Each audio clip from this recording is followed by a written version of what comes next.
J'avais envie de parler d'un sujet qui s'appelle la dépression. Bon, là je souris un peu, mais en vrai ça pas trop. Et je voulais en particulier parler donc de la dépression liée au TOC, parce que le TOC, ça gâche la vie et ça te rend dépressif. Alors je sais pas si tous les TOClés sont dépressifs, mais en tout cas moi ça a mené à de la dépression. C'est un peu dur d'en parler parce que franchement, parfois c'est dur juste de vivre quoi. Alors je vais parler de mes différents symptômes et peut-être que vous vous reconnaîtrez là-dedans et peut-être que vous pourrez commencer par exemple à éventuellement avoir une sorte de diagnostic, même si je sais qu'il faut se confirmer ce diagnostic par un psychologue ou un psychiatre. Mais quand même, je pense que l'autodiagnostic, c'est pas une mauvaise chose parce que ça peut nous pousser à aller consulter pour avoir une confirmation de diagnostic quand il se passe un truc qui ne va pas dans notre vie, etc.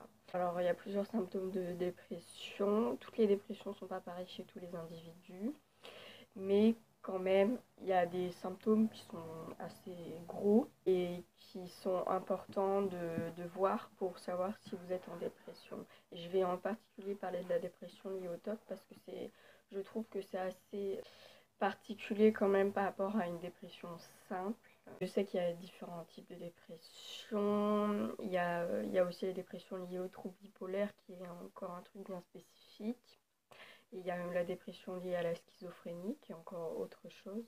Mais donc là, je vais parler surtout de la dépression unipolaire et aussi en rapport avec le TOC parce que c'est mon expérience et que du coup, je connais un peu la chose quoi.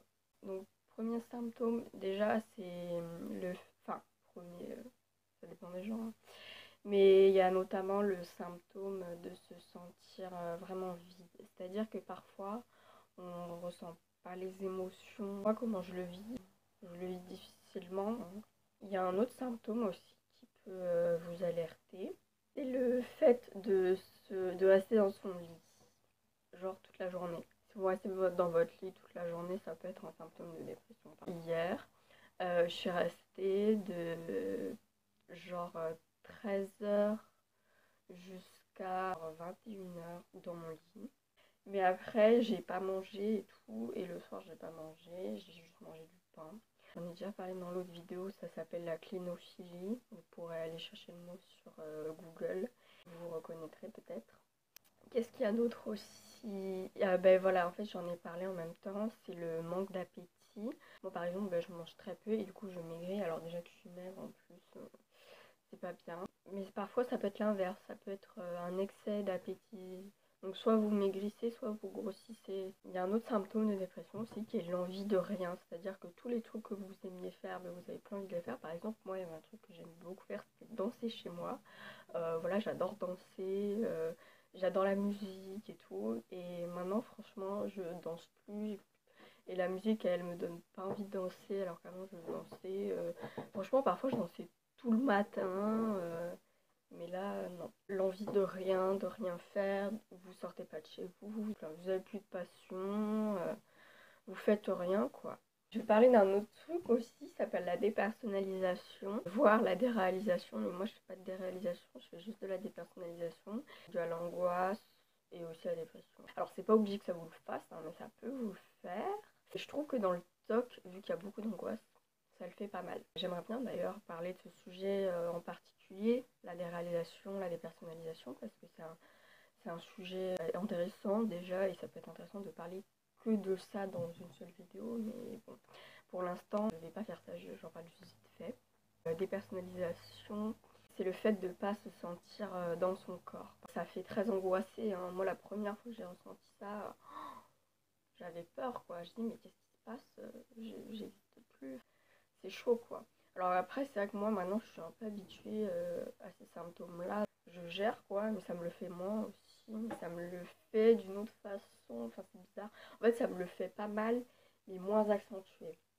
Des réalisations, je connais pas trop, j'ai pas ressenti ça, qui est le fait de voir la vie comme un spectacle. Et la déréalisation, c'est plus quelque chose d'extérieur, alors que la dépersonnalisation, c'est vraiment quelque chose d'intérieur. Genre, ça concerne la personne, alors que déréalisation, ça concerne la vie autour, ce qui se passe, quoi.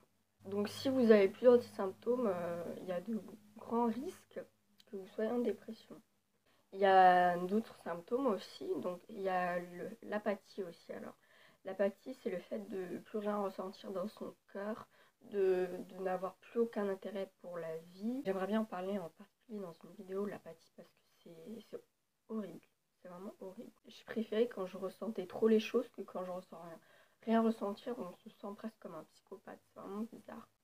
Et après, là, j'ai parlé de sentiments qui sont moins évidents lors de la dépression, qui peuvent nous faire nier la dépression, alors qu'il y a des sentiments qui parfois sont moins présents, enfin ça dépend des gens, et qui, vu de l'extérieur, paraissent direct comme une dépression. C'est la tristesse, hein, la forte tristesse. Ça, c'est un sentiment de dépression aussi. C'est une tristesse différente de quand il se passe un truc vraiment triste dans la vie. Comme je disais dans l'autre vidéo, moi je parlais de la rupture. Et la rupture, c'est tu te sens triste, ça te fait boum, quoi. Et t'es triste pendant un certain nombre de jours, mais après ça va mieux. Mais vraiment, la tristesse de la dépression, c'est pas pareil. Et puis parfois, c'est même pas forcément la tristesse, c'est juste du vide, de l'apathie, vraiment de rien ressentir. En fait, c'est vraiment très bizarre, et puis ça dépend des gens. Après, oui, il y a de la tristesse, hein, je dis pas le contraire, il y a pleuré beaucoup. Moi qui étais dans le déni de ma dépression pendant longtemps, et puis j'ai eu des périodes d'épisodes dépressifs et d'épisodes où j'allais mieux. Et j'ai été dans le déni et tout, parce qu'en fait j'avais des symptômes de dépression comme la clignophilie. Vu que j'avais pas ce sentiment de tristesse infinie, mais je croyais que j'étais pas en dépression. Déjà, faut faire gaffe avec ça, parce que ça peut quand même de la dépression, moins sévère, enfin bref. Et du coup, maintenant que je suis plus dans le déni, je vois que j'ai de la tristesse liée au vide, hein, vraiment, parfois c'est dur. Et aussi le fait de pleurer beaucoup. Et quand les tocs reviennent, mais c'est horrible, quoi. Je pleure. C'est tellement dur à vivre et ça gâche la vie. Et c'est tellement angoissant. Franchement, c'est dur de vivre ça. Je pense qu'on doit, nous les gens qui vivent ça, nous reconnaître le fait que c'est dur. Et les gens autour de nous, ils n'ont pas le droit de dire que c'est des petites manies, que c'est une petite tristesse. Non. C'est un vrai truc. C'est des vrais troubles. C'est des vraies souffrances et il ne faut pas le nier, il faut arrêter qu'on soit dans le déni, il faut se prendre en charge et surtout n'écoutez pas les gens qui vous disent c'est des petites choses, ça va passer, non. Ça passe pas comme ça, il faut se prendre en charge vraiment pour que ça aille mieux. Et la solitude, le fait de se sentir seul, ça c'est un peu lié au fait de se sentir vide. Il y a beaucoup de symptômes, je crois que j'ai à peu près tout dit là au niveau des symptômes. Si vous avez tout ça, et l'angoisse aussi, hein. L'angoisse c'est un symptôme. Si vous avez tout ça, il y a de grands risques que vous soyez en dépression. Voilà, franchement, bonne chance. Donc je voulais parler en rapport avec le TOC, parce que le TOC c'est une pathologie assez particulière qui est, désolée pour les gens qui sont entre guillemets que dépressifs, mais qui pour moi est bien pire que la dépression. Le TOC c'est vraiment quelque chose d'horrible. C'est très angoissant. C'est oppressant physiquement l'angoisse que tu as. Donc j'imagine que pour les gens qui ont un trouble anxieux généralisé, c'est une angoisse comme ça aussi, très oppressante. Mais c'est juste pas les mêmes causes. Quand je suis juste dépressive, c'est dur, mais c'est pas pareil. Alors que le TOC, ça me rend dépressive quand j'ai de la dépression et du TOC en même temps. Ça me fait pleurer et j'ai plus aucun espoir. Et même parfois, ah oui, il y a un symptôme évident que j'ai pas parlé, c'est les pensées suicidaires. Et parfois, quand je vois ça, je me dis, mais à quoi ça sert de vivre? Et j'ai eu des pensées suicidaires quand j'avais mes TOC et ma dépression en même temps. Parce que c'était tellement horrible à vivre, ça t'obstrue la pensée. Et pour les gens qui n'ont pas ça, ils ne peuvent pas savoir. Mais quand tu as la pensée obstruée par des pensées intrusives, angoissantes, mais c'est horrible.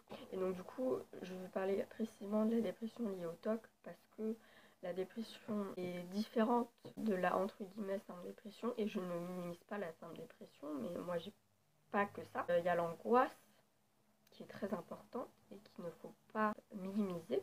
Moi, je parlerai peut-être un peu plus de mes TOC plus en détail, mais moi j'ai des TOC par exemple, et même parfois là ça me le fait, dès que j'entreprends quelque chose, j'ai ma voix intérieure que j'arrive pas à contrôler. C'est comme s'il y avait une deuxième voix, soit c'est soit une deuxième voix, soit c'est ta voix que tu n'arrives pas à contrôler, c'est un peu bizarre, qui dit n'importe quoi.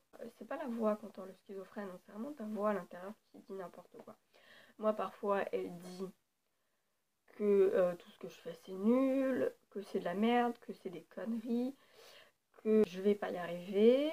Dès que j'entreprends un truc, ça va me dire je vais pas y arriver, surtout quand c'est un truc auquel je tiens fortement. J'ai des voix qui disent que tout ce que je pense c'est de la merde. Voilà quoi, c'est un peu compliqué à gérer. Faut pas les croire évidemment, mais c'est dur. Et il y a la pensée magique aussi dans le TOC qui dit que si j'ai cette pensée, ça va se réaliser. Moi j'ai ça. Ou alors il faut que j'enlève cette pensée parce que sinon ça va se réaliser. Ou même parfois, moi j'avais des TOC qui sont très angoissants, hein, qui te vident émotionnellement après, qui me disaient j'ai envie que cette personne meure. Et je voulais pas, hein, mais j'avais une voix comme ça à l'intérieur qui me disait ça.